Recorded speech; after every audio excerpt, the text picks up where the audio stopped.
Today's Sunshine Note is titled, 3 Taps on the Heart. For we do not have a high priest who is unable to empathize with our weaknesses, but we have one who has been tempted in every way, just as we are, yet he did not sin. Hebrews chapter 4, verse 15. Keith woke up from his nightmare with a jolt and realized with sweet relief that it had been only a bad dream. Christina and I were safe half a world away, where it was now daytime. A few days later, a woman stood in line at one of Keith's clinic waiting to have her aching tooth pulled. Pointing to the woman, Keith's interpreter said to him, "See that woman in line? She lost everything in the tsunami. Her home, her husband, and all of her children. And because of his nightmare, because it had seemed so real, Keith better understood what this woman must be feeling. He looked at her and their eyes met. All he could see was sadness, deep sadness. I was able to wake up from my nightmare, he thought, but she will never be able to wake up from hers.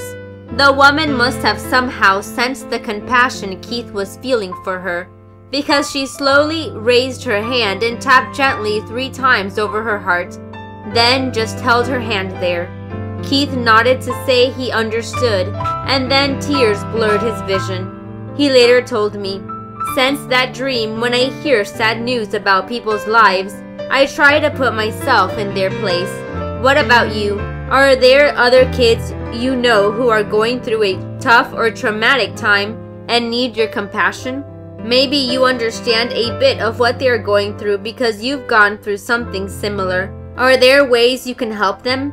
Maybe you're the one going through pain. If you are and you feel that no one understands, Jesus does. That's not just an overused statement. He does understand.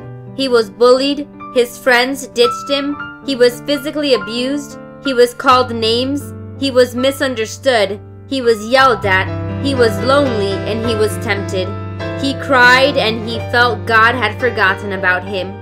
Jesus could have come from heaven and died for your sins in one day, but he chose to live here so that he could empathize with you. Talk to him. He is there, tapping on his heart. For we do not have a high priest who is unable to empathize with our weaknesses, but we have one who has been tempted in every way just as we are, yet he did not sin.